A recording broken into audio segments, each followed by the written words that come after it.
taxaw sa kaw doon sa lapataake ba benn xalaatu politicien bu bandu la saña attaqué man sama yéene mooy baa doole bi ma nekkal ko gémmiñam noppam ak bëtam saa su ne may faacee mbébétam dàq mimétisme andi civisme heurte sa conscience ngir nga mën a demee ci bon sens man sama yéene mooy sama rap doon li jëlee ba peuple bi si yoonu ñàkk tàggat ko ba mu mën a dundee si li mu ñàkk wan ko nu muy jëfee ba benn marchand d'illusion du ko mën a bluffé.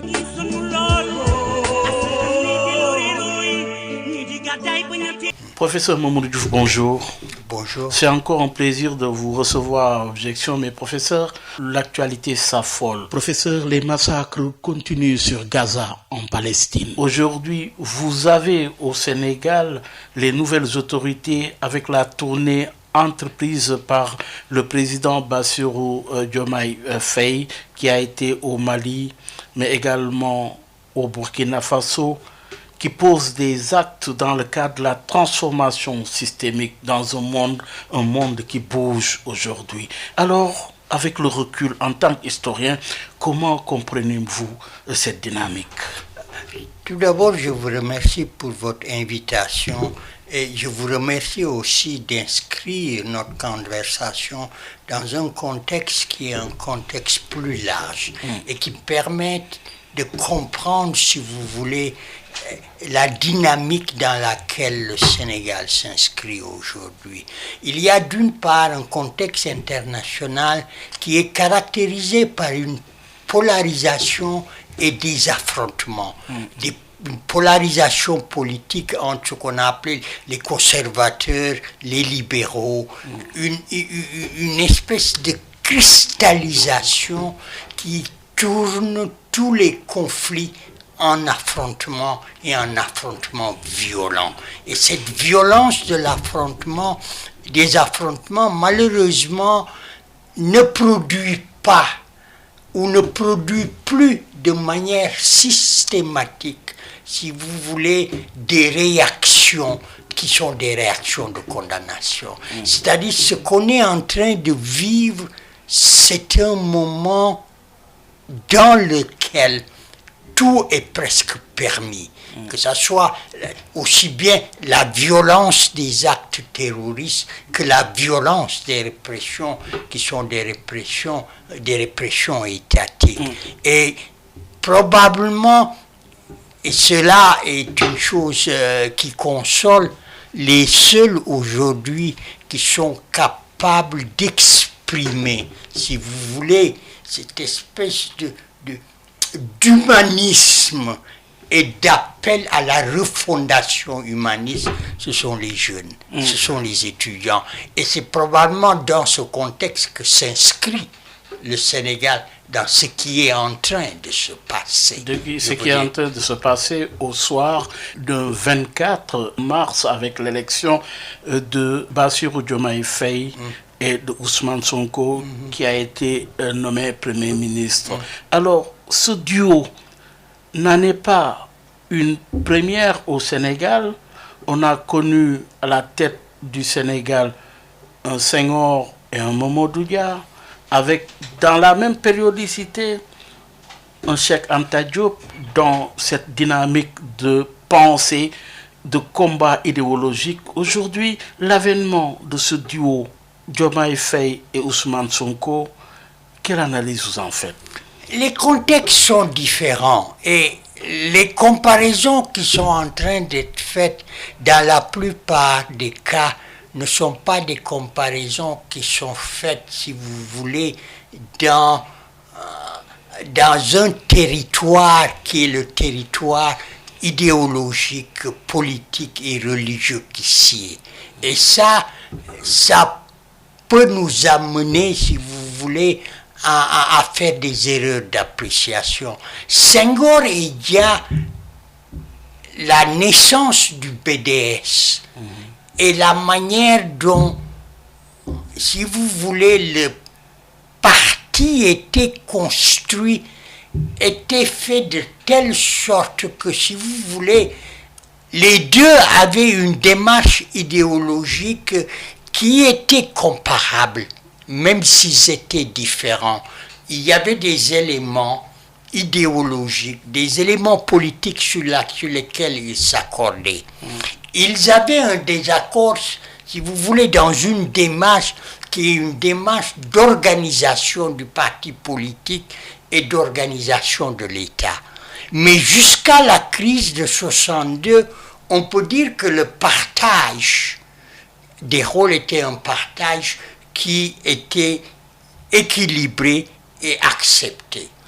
Mais là où il y avait des problèmes, dès le début, c'est les entourages, étaient des entourages différents. Et il y avait une extraordinaire rivalité entre les entourages de Senghor et les entourages de Mamadou Dia. Et ce que ça a amené au tournant de 62, quand le choix est fait, qui est le choix de Mamadou Dia de créer un parti qui se libère, si vous voulez, des confréries, et qui se libère justement d'un islam organisé qui intervient politiquement, et Senghor qui est sous la pression des intérêts français. À un moment où Mamadou Dia essaie de sortir de cette logique, on se trouve effectivement dans un moment qui est un moment de confrontation. Personnellement, je ne connais pas très bien l'organisation du PASTEF. Je ne sais pas comment, en fait, aussi bien le projet que la critique systématique du système est menée, disons, par un parti, par une structure. Mais ce qui est clair, c'est que quand on regarde entre, si vous voulez comme ça, entre Diomaye, le président Diomaye Faye et le premier ministre Sonko, il y a un partage des tâches qui semble être très clair. L'un est le chef du parti, le personnage politique le plus charismatique qui a été à l'origine.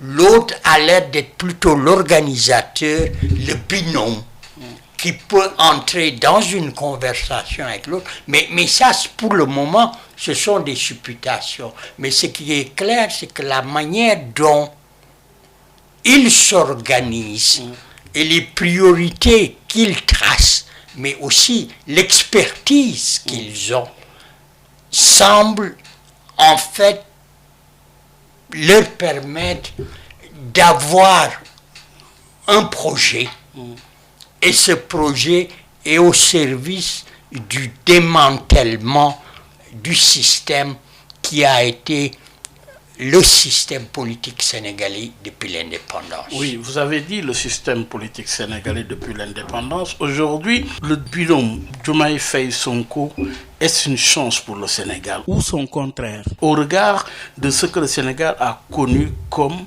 parenthèse historique?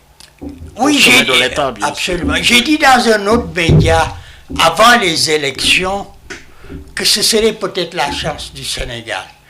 En ayant en fait ce binôme, Diomaye Faye président et Sonko premier ministre. Et je disais que c'est de la politique fiction, mais cette politique fiction, c'est ce que nous vivons aujourd'hui. Mais on voit aussi, en regardant tout simplement les premiers, disons, les premiers pas. Par exemple, moi j'étais fasciné par une chose.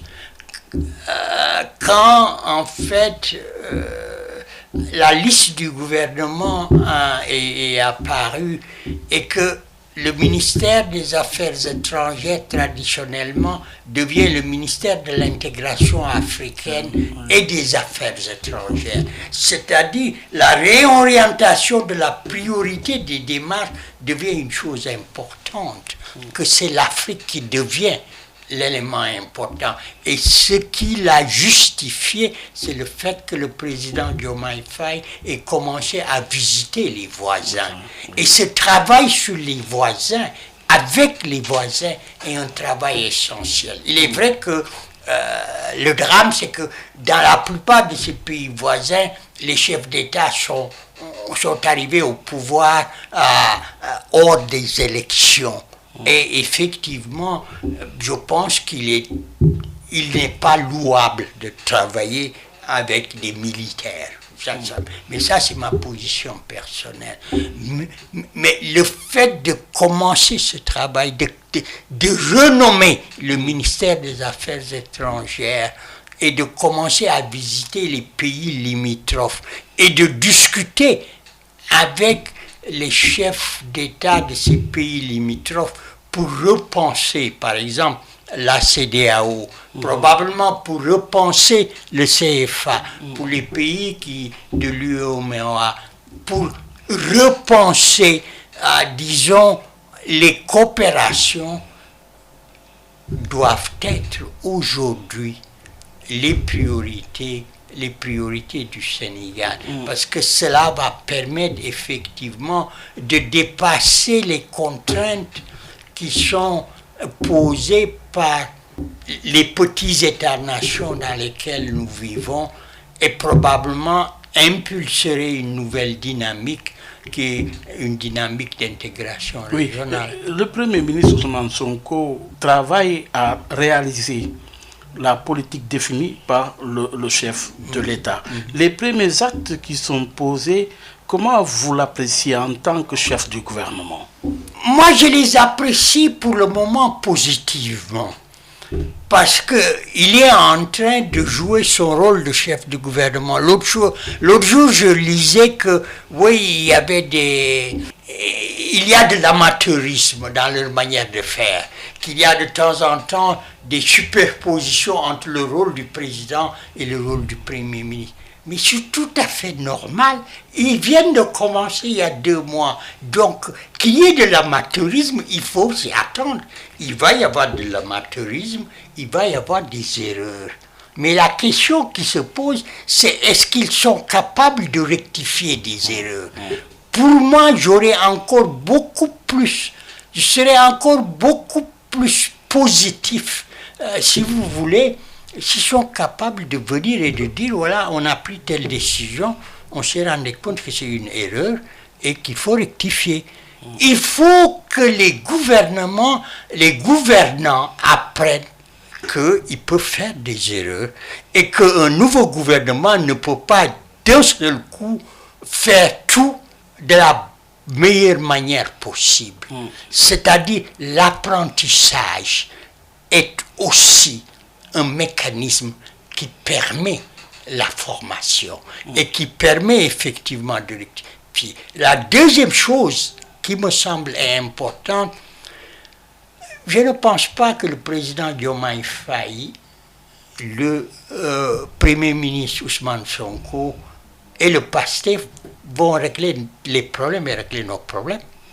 Les problèmes vont être réglés par les Sénégalais qui vont engager un dialogue avec les gouvernants qui se sont choisis pour effectivement appliquer la politique sur laquelle ils ont été élus. Vous voulez dire que le Premier ministre, comme le chef de l'État, Bassirou Diomaye Faye, ont un seul interlocuteur en face d'eux, c'est-à-dire le peuple, le citoyen sénégalais? Absolument. Et si une opposition surgit, cette opposition sera aussi et fera partie en fait des partenaires qui sont les partenaires d'un dialogue. La grande question, c'est de passer, vous savez, en 1974, quand Senghor s'engage dans l'ouverture démocratique et crée les 3 courants, on ne se rappelle plus, Wade avait clamé qu'il était une opposition, que son parti était une opposition de contribution.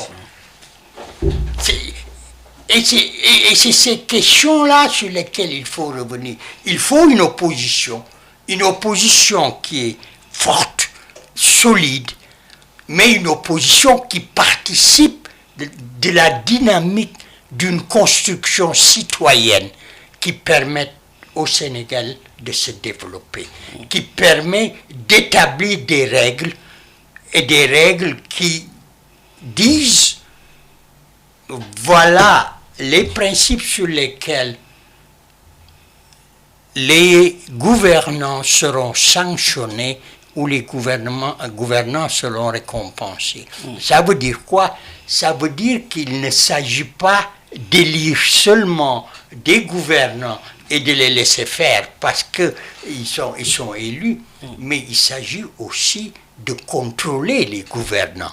Il s'agit aussi de contribuer à la gouvernance. Il s'agit de faire en sorte qu'une communauté soit au service d'elle-même, mais aussi au service des règles dont elle se dote pour pouvoir fonctionner de la manière la plus juste possible. Professeur Mamadou Diouf, historien, vous avez campé le décor.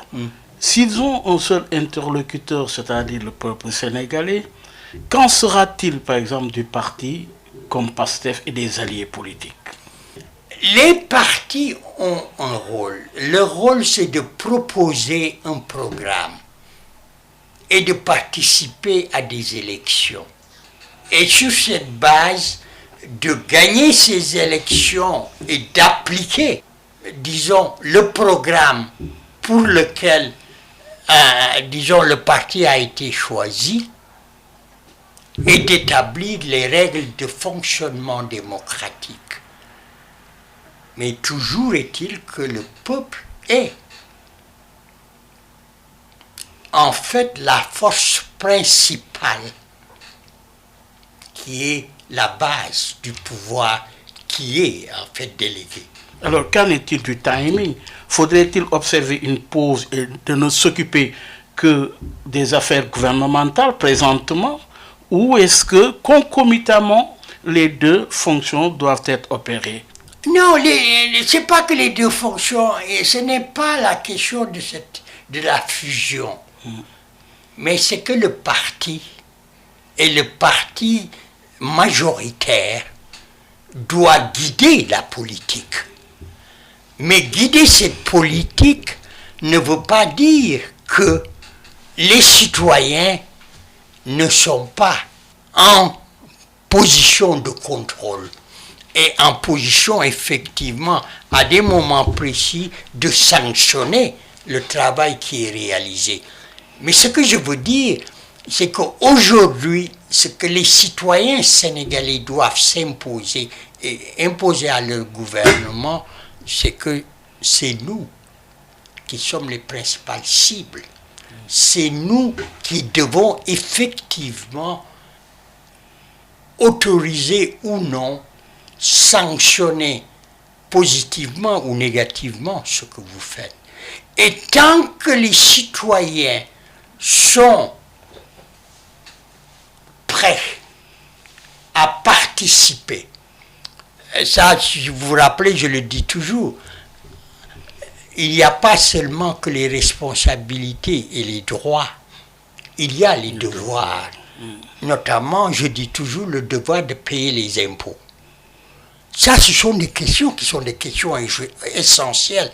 Et aujourd'hui, l'État doit jouer son rôle pour établir les règles, mais les citoyens doivent accompagner l'État et accepter que cela soit fait. C'est-à-dire, pour moi, c'est ce concert, ce travail ensemble qui peut permettre effectivement de régler les questions. C'est-à-dire la conscience citoyenne, elle est à la fois le pilier du travail politique, mais elle est aussi nécessaire. Est-ce le sens de la transformation systémique? Je pense que c'est ça le sens, si vous voulez. C'est-à-dire, l'idée, et ça c'est essentiel à comprendre, ce pays, la révolution politique ne règle pas seulement le problème.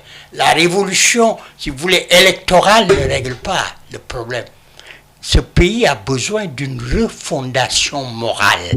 C'est-à-dire, ce pays a besoin de retourner à des règles d'équité, à des règles de justice, et à des règles qui sont des règles de sanctionner ce qui dévie, de sanctionner la déviance, que ce soit la déviance sociale, que ce soit la déviance culturelle, que ce soit la déviance politique. Et cela doit accompagner, si vous voulez, cette réforme systémique. Oui. Et aujourd'hui, au Sénégal, il est indispensable, effectivement, de sanctionner ceux qui sont fautifs, quel que soit le niveau où ils sont. Parce qu'aujourd'hui, c'est ça la grande question, c'est l'idée qu'on peut faire ce qu'on veut et ne pas payer le prix.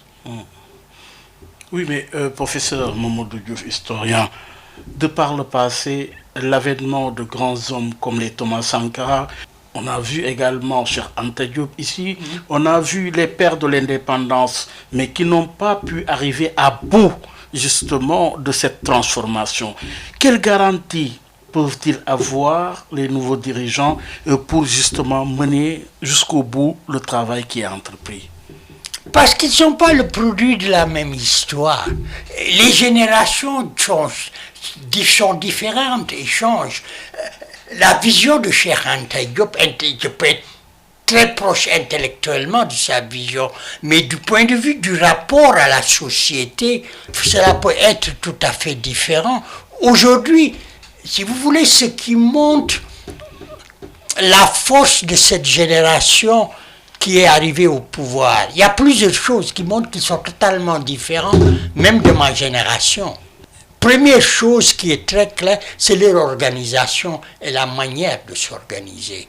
Jusque, si vous voulez, ma génération, on a été plutôt des gens formés idéologiquement, qui ont eu une démarche politique beaucoup plus idéologique que, si vous voulez, sociale et administrative. Ils se sont organisés. Ils n'ont jamais dépendu d'un patron pour leur parti. Ils ont travaillé ensemble et ils ont compté sur leurs propres ressources pour faire ce qu'ils ont à faire. Du moins, on ne sait pas encore très bien comment fonctionne. Moi, je ne sais pas très bien comment fonctionne le PASTEF. Ça va être intéressant au fur et à mesure d'apprendre. Donc, deuxième chose très importante, qui a été une rupture extraordinaire.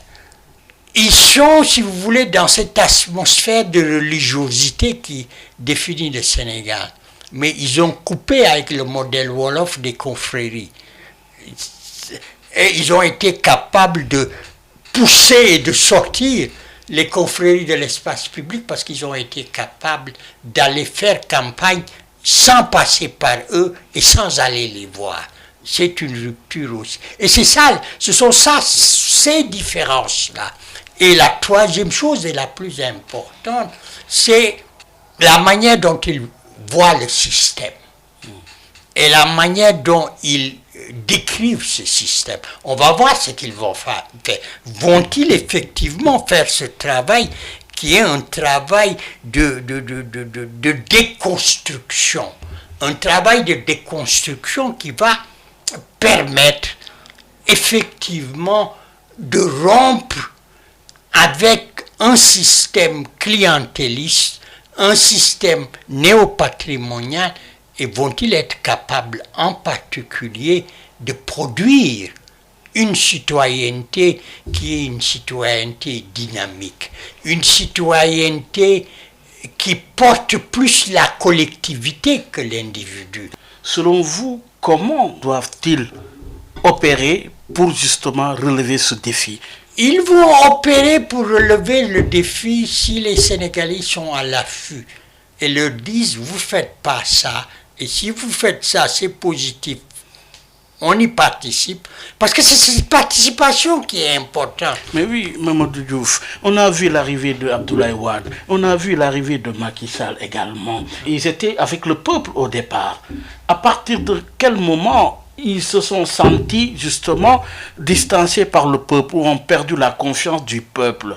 Aujourd'hui, avec les nouvelles autorités, comment percevez-vous justement cet amour dont vous définissez, cette relation filiale avec le peuple? Mais ce que vous appelez le peuple, c'est un fantôme. Si vous prenez Wade, Diouf, Senghor, ce sont des réseaux, ce sont des générations qui les ont amenés au pouvoir. Et si vous prenez ces partis jusqu'à Macky Sall, en fait, c'est des partis dans lesquels les jeunes ne sont pas présents. Aujourd'hui, ce qu'on a vu, c'est cette arrivée massive des jeunes dans l'espace public. même si certains d'entre eux ne sont pas aussi jeunes, à cause de la structure démographique du Sénégal. Mais c'est là où c'est intéressant. C'est est-ce que les jeunes Sénégalais vont les laisser faire, comme les générations, y compris la mienne, a laissé faire ceux qui sont arrivés au pouvoir. C'est tout. C'est pour ça que je dis la question essentielle, c'est quelle va être l'attitude des Sénégalais, l'attitude des jeunes par rapport au travail qui est fait par le président et par le Premier ministre. Je dis, un système politique change que si les citoyens sont derrière et donnent le là aux politiciens. C'est pas le contraire. Ni Diomaye Faye ni Sonko ne vont transformer le Sénégal sans les Sénégalais. C'est très clair.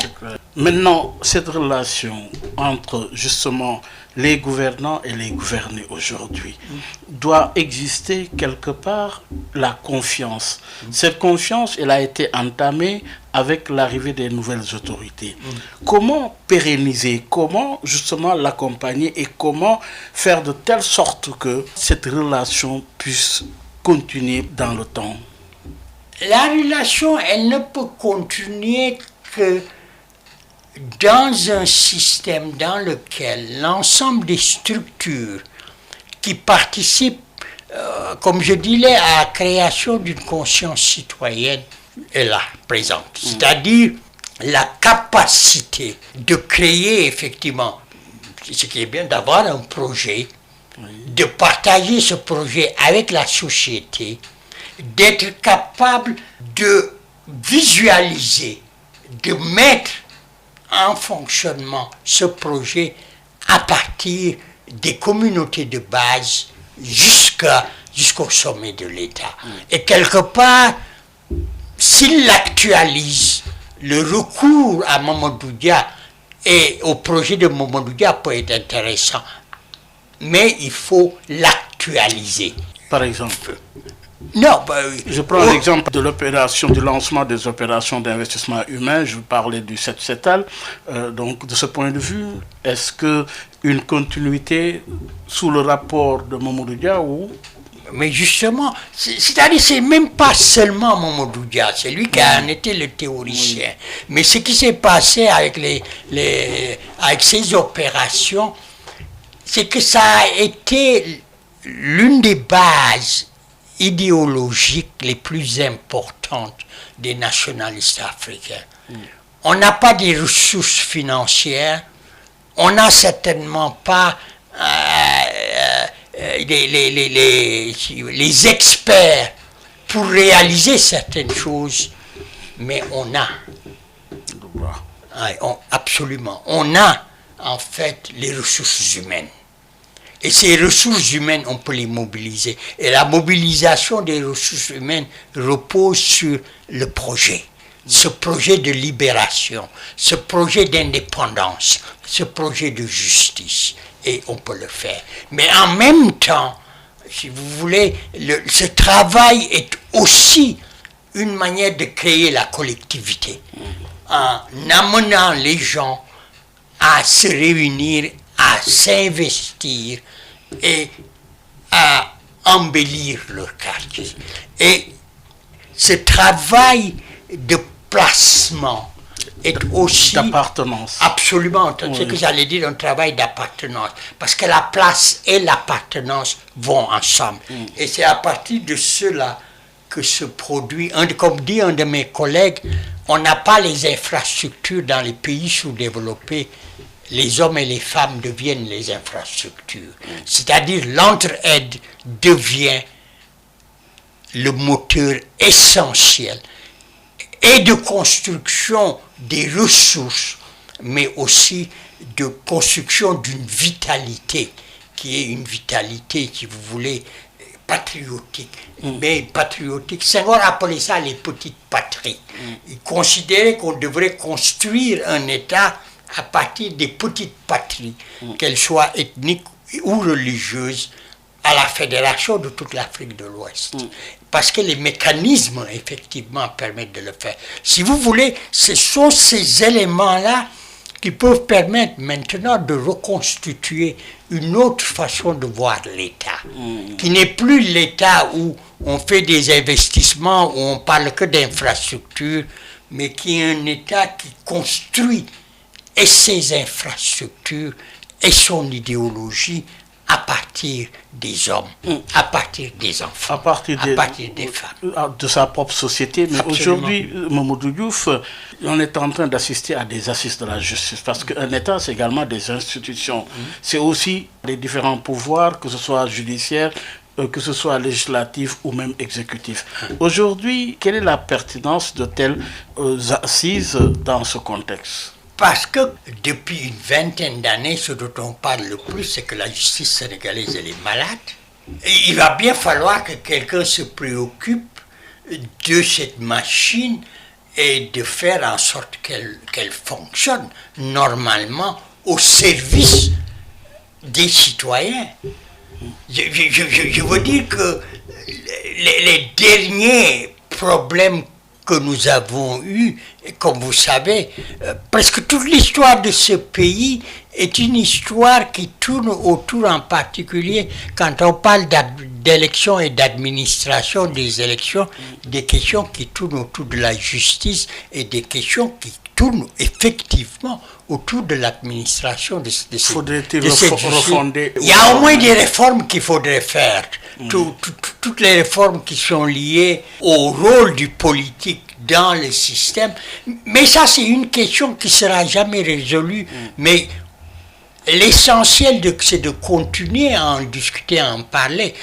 Aux États-Unis, depuis Trump, il y a énormément de problèmes, mais qui avaient commencé déjà avec le Watergate sous Nixon. C'est-à-dire, c'est tout le problème de est-ce que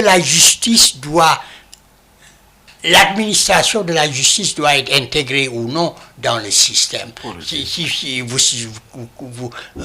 suivez les discussions américaines, toute la question de la gestion du ministère de la justice américaine est l'un des gros problèmes. Est-ce que ça doit suivre le président ou non?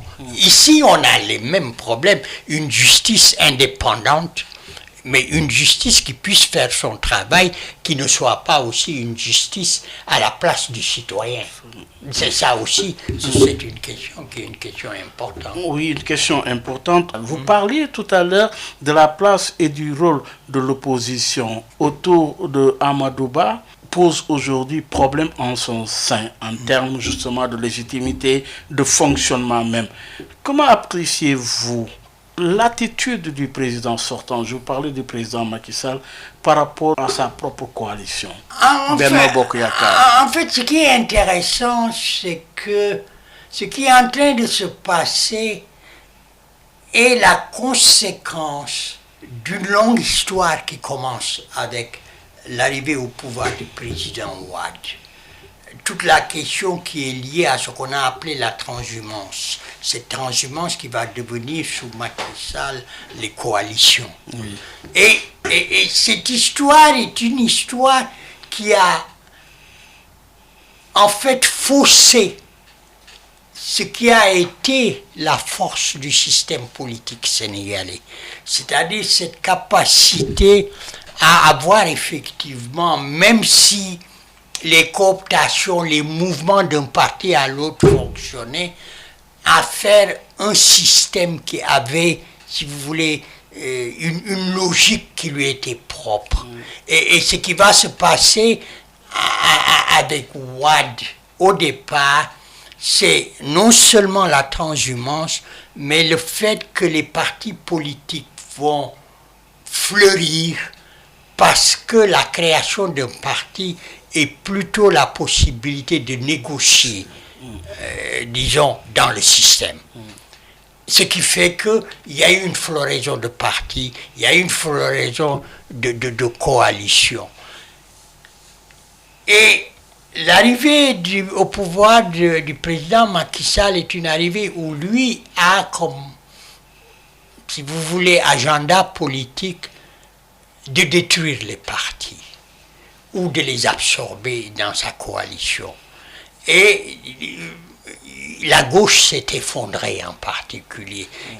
Et à cause de, si vous voulez, sa démarche qui fait qu'il a utilisé le système judiciaire pour régler le problème de ses principaux artisans, il a aussi complètement affaibli et interdit l'émergence d'alternatives.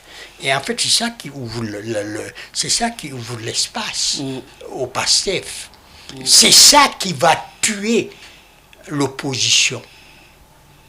L'opposition Réumi, etc. Classique. Absolument. Et ça va ouvrir de l'espace à une nouvelle manière de faire la politique. C'est le PASTEF.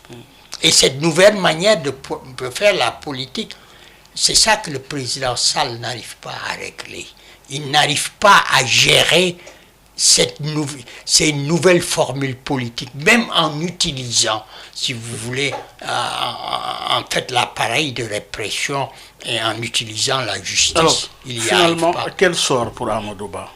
Quel avenir politique? Beaucoup pensent qu'il doit justement sortir de l'APR pour créer son propre mouvement, son propre parti. Qu'en est-il? Il a deux possibilités. Si vous voulez, il a deux possibilités. La première possibilité, c'est effectivement ça. Vu ce qui s'est passé durant les élections, c'est de dire probablement j'ai pas de soutien dans l'APR.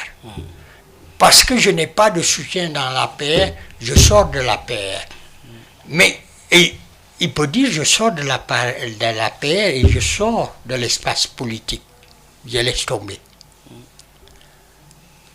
Soit il fait le forcing À l'intérieur de l'APR, il reste dans l'APR et il va se tester et voir le poids de Amadou Ba. Et ceux qui ne le soutiennent pas vont sortir. Donc il va avoir un parti à lui. Et probablement ça c'est la meilleure démarche. Ou la troisième démarche, je sors de l'APR, je crée mon parti tout neuf et je recommence tout. C'est-à-dire qu'il se libère de l'héritage de Macky Sall. Et probablement, il a des raisons pour s'en libérer. D'après toutes les rumeurs, il ne l'a pas soutenu. Entre guillemets. Donc, c'est ça. Mais la grande question qui se pose aujourd'hui, moi je dis qu'il faut une opposition. Et il faut une opposition forte, mais une opposition qui entre plutôt qui s'oppose, mais qui entre dans un dialogue. C'est que la grande question aujourd'hui, c'est que la crise des 2 dernières années de la présidence du président Macky Sall a fait de telle sorte que, en fait, sa coalition n'a plus aucun sens. Elle est en train de se disperser. La deuxième chose, c'est que l'APR n'a jamais été un parti. Donc, je ne vois pas quelle est, disons, quelles sont les possibilités qui s'offrent à l'APR pour se relancer.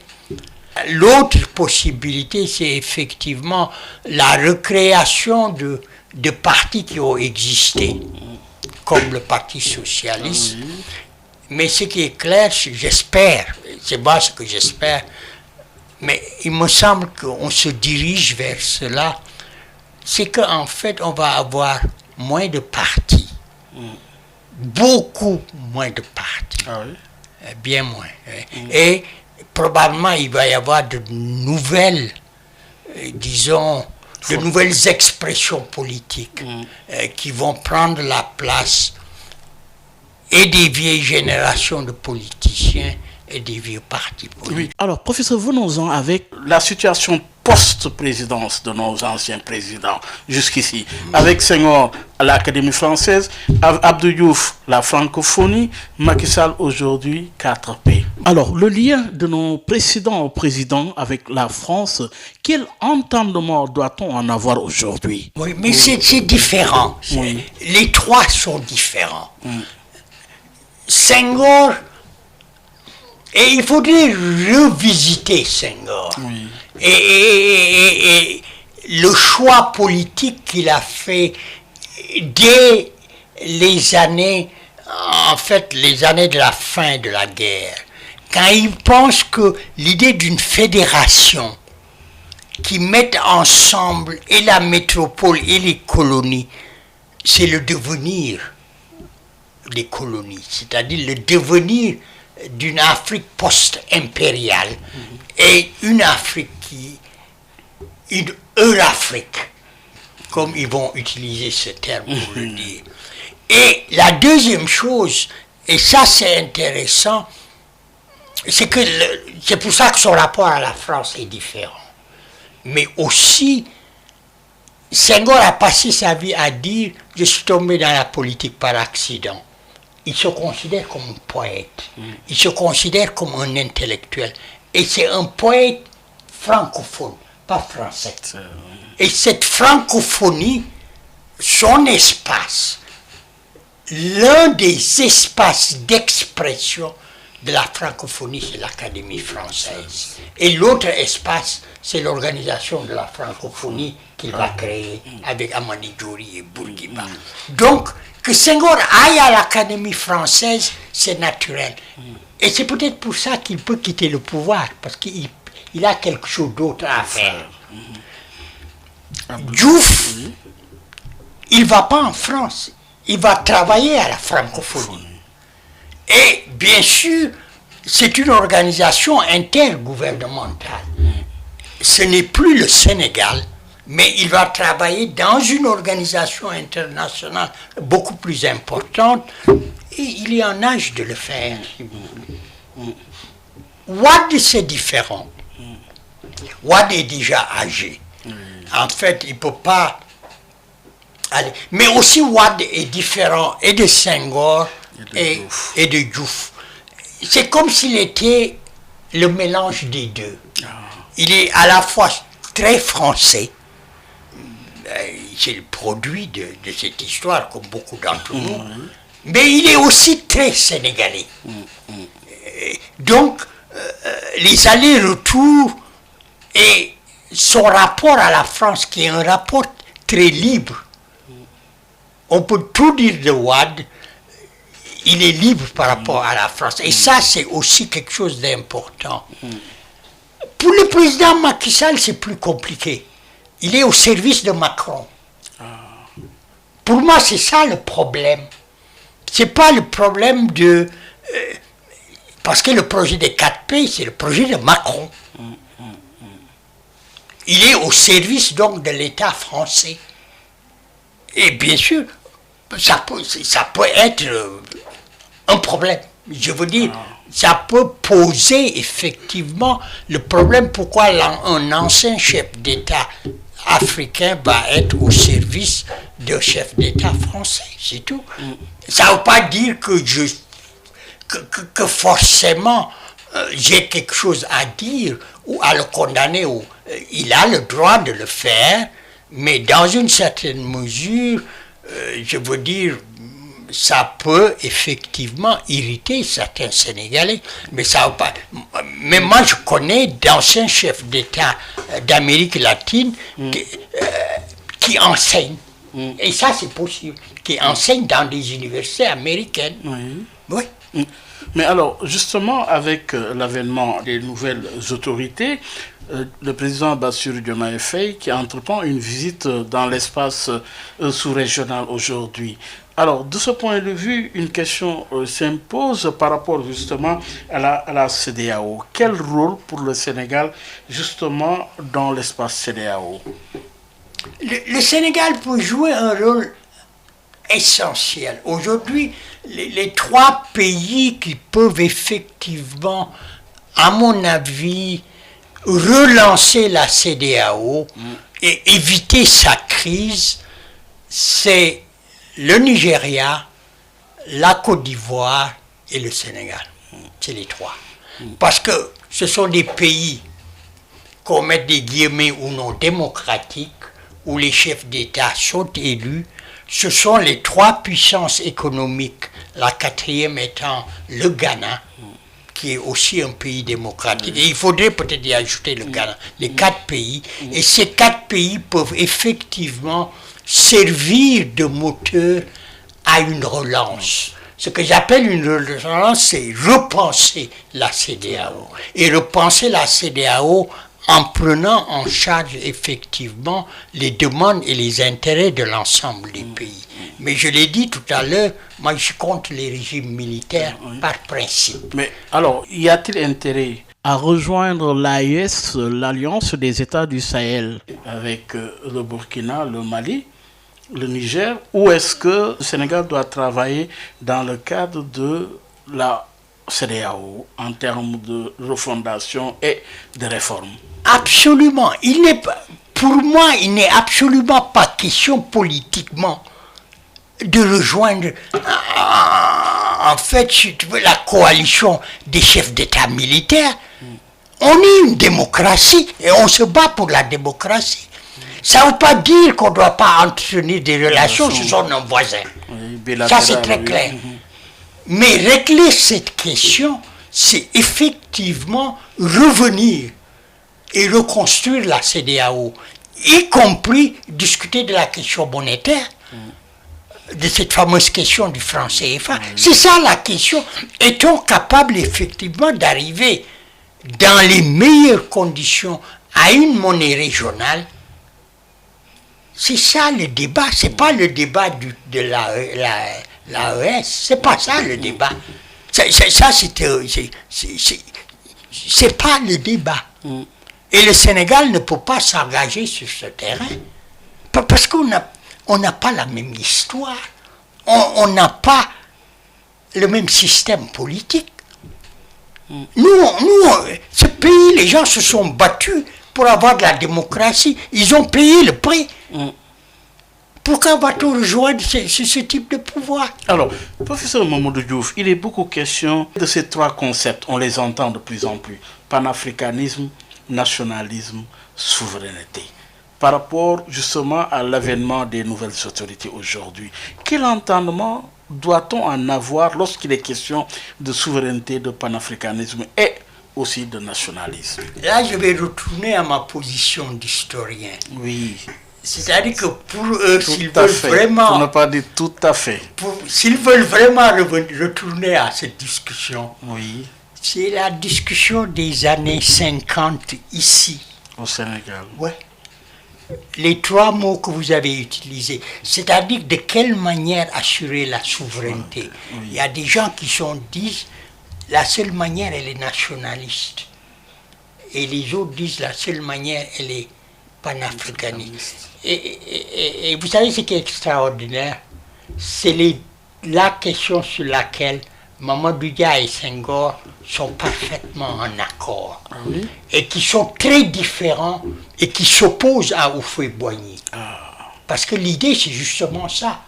Quand De Gaulle quand les Français commencent à penser à l'indépendance, la question qui se pose, est-ce que c'est l'indépendance des fédérations ou l'indépendance des territoires? J'ai parlé tout à l'heure des petites patries. Senghor et Mamadou Dia sont anti-nationalistes. Et Mamadou Dia a écrit un livre sur la solidarité des nations. C'est écrit. Il dit l'indépendance ne peut pas être l'indépendance de la colonie du Sénégal. L'indépendance ne peut être que l'indépendance de la fédération. Et Senghor y ajoute dans l'Union française. Donc la question des possibilités au moment de l'indépendance, la fin des empires coloniaux, en fait, contrairement à ce qu'on croit, il y a 2 options. L'option nationaliste, qui est l'option de Houphouët-Boigny, qui va triompher, et l'option fédérale. Et donc, et ces gens disent que c'est de cette seule manière qu'on peut assurer la souveraineté. C'est-à-dire, il faut retourner à ça, il faut retourner à ces débats. Et Senghor disait que la manière d'assurer ça, c'est de créer un État à partir de ce qu'il appelle lui-même les petites patries. Il y a un jeune Français qui a fait une excellente, justement, thèse sur ça, en montrant que, en fait, on peut lire Senghor, j'ai toujours dit que Senghor s'est appuyé sur le modèle islamo-wolof pour assurer, en fait, son pouvoir et éliminer Mamadou Dia. Mais quelque part, il a aussi pensé démanteler le modèle islamo-wolof, mais en utilisant ce qu'il appelle les petites patries. C'est-à-dire, au lieu de prendre l'islam, comme les Français l'ont fait pour créer leur modèle politique, Senghor pensait qu'il était possible de prendre les petites patries, la parenté à plaisanterie, et les bases, qui sont les bases communautaires, pour créer des sociabilités qui porteraient une conscience politique. Et cette conscience politique serait un emboîtement de loyauté. Et ces loyautés vont permettre d'inventer une citoyenneté qui est une citoyenneté fédérale. Aujourd'hui, c'est le prolongement avec les nouvelles autorités pour justement aboutir à la souveraineté telle que l'avait démarré Senghor, ou est-ce que c'est une souveraineté à l'africaine? Pour moi, c'est une souveraineté à l'africaine, parce que Senghor a continué à dire que la nation africaine ne peut pas être comme la nation européenne, parce que l'histoire de l'Afrique est différente. Et quelque part, quand on regarde les États africains, les royaumes africains, c'est des royaumes qui ne fonctionnent pas sur les mêmes logiques que la logique de l'État-nation. L'exemple le plus simple, c'est des États qui n'ont jamais essayé d'avoir une langue nationale commune. Ce sont des réseaux où les gens peuvent être dans le même État, gardent leur langue, gardent leur organisation politique. Donc ce sont des systèmes qui reposent sur le respect de la diversité et de la différence. C'est-à-dire le pluralisme est l'acte central d'organisation des systèmes politiques africains, même si ce sont des systèmes d'inégalité et de domination. Alors, professeur Mamadou Diouf, aujourd'hui, les nouvelles autorités et les exigences de l'heure, pensez-vous quelque part que les actes qui sont posés jusqu'ici, par rapport aux attentes des Sénégalais, qui sont des attentes légitimes tout de même, ont la possibilité aujourd'hui de relever les défis qui sont les défis du moment? Ils ne pourront relever les défis qu'avec les Sénégalais et en accord avec eux. Mais la première chose et la chose la plus importante à faire, c'est d'abord de dire voilà les défis auxquels nous faisons face. La deuxième chose, voilà les ressources, les moyens que nous avons pour y faire face. Voilà probablement les résultats escomptés. Parce que, comme je disais tout à l'heure, ils ne vont pas réussir d'un coup. Je vous dis, l'héritage est tellement lourd. Mais c'est la question. On a assisté à l'héritage senghorien. On a également assisté à l'héritage Diouf, l'héritage Wade, et maintenant l'héritage Macky Sall aujourd'hui. Lequel des héritages est le plus lourd à assumer par rapport justement à cette nouvelle génération? C'est très simple, c'est l'héritage des gens qui veulent une rupture. Si vous regardez l'héritage de Senghor à Diouf, c'est un héritage de père à fils. Donc, et Diouf, pendant longtemps, a répété avant la désengorisation qu'il est, en fait, en train de suivre les leçons qui sont les leçons du maître, qui sont les leçons du père. L'héritage de Diouf à Wade n'est pas, si vous voulez, un héritage qui est un héritage de rupture. C'est plutôt un système de transformation, de mutation. Et ces mutations sont faites par des gens qui étaient avec Diouf. C'est-à-dire que la transhumance a permis à Wade effectivement de s'adapter à la nouvelle conjoncture. C'est pour ça qu'il n'y a pas eu de grande casse. Mais si aujourd'hui les promoteurs du projet et du démantèlement du système se tiennent s'en tiennent à ce qu'ils ont promis aux Sénégalais, l'héritage est un héritage très lourd. Et les ressources, je ne sais pas, mais il faudrait effectivement qu'il y ait les ressources nécessaires, d'une part. Mais d'autre part, cet héritage est aussi très lourd parce qu'aujourd'hui, il y a de nouvelles ressources. Et il faut qu'il soit capable de gérer ces nouvelles ressources et de les mettre au service de projets qui sont des projets porteurs. Donc, non seulement on leur demande de rompre, non seulement on leur demande de réformer, non seulement on exige d'eux que ceux qui ont fauté soient punis, mais on veut aussi, et ça c'est essentiel, qu'ils soient les promoteurs d'un mouvement qui est un mouvement qui restaure et le rêve et le bonheur des jeunes Sénégalais. Aujourd'hui, on ne leur demande pas seulement de punir, on ne leur demande pas seulement de dire voilà ce qui ne marche pas. On leur demande à la fois une contribution matérielle au bonheur des Sénégalais, mais aussi une reconstruction de leur imaginaire.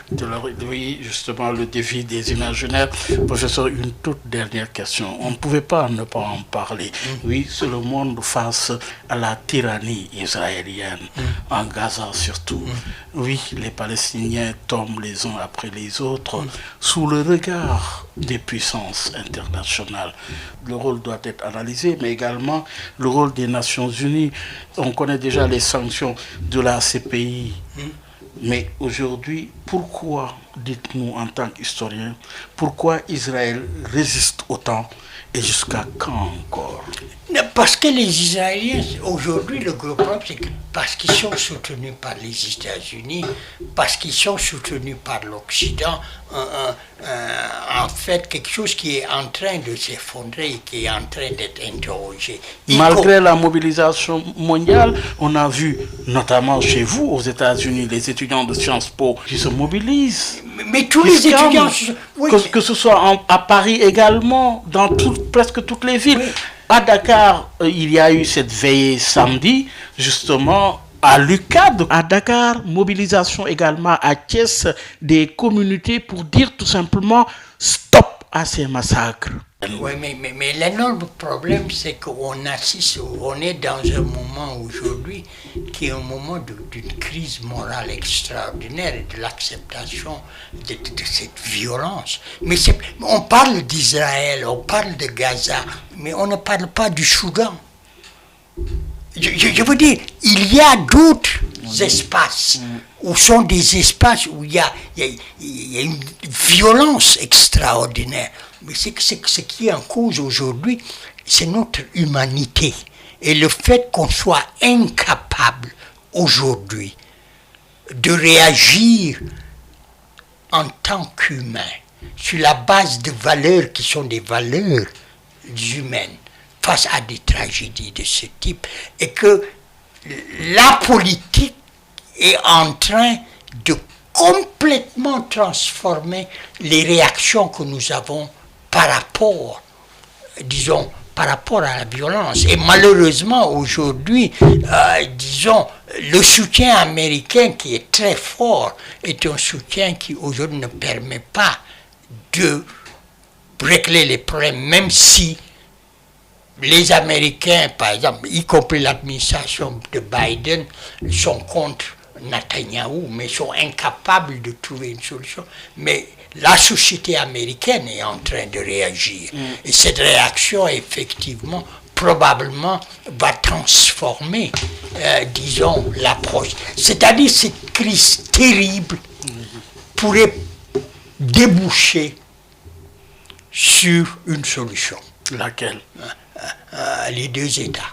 Oui, c'est le débat actuel. Et même l'administration Biden qui soutient en fait l'État d'Israël est maintenant en train de pousser pour... La France également, mais sous... Oui, la Norvège, je pense... Sous conditionné, oui. Ouais. Mais professeur Mamadou Diouf, terminer avec justement cette condamnation de Donald Trump. C'est chez vous déjà aux États-Unis. Plus à quelques encablures de la présidentielle de ce 5 novembre, oui, est-ce mal parti pour Donald Trump? Il n'est toujours pas éliminé, mais c'est un coup dur pour lui. Et c'est la première fois... C'est historique quand même.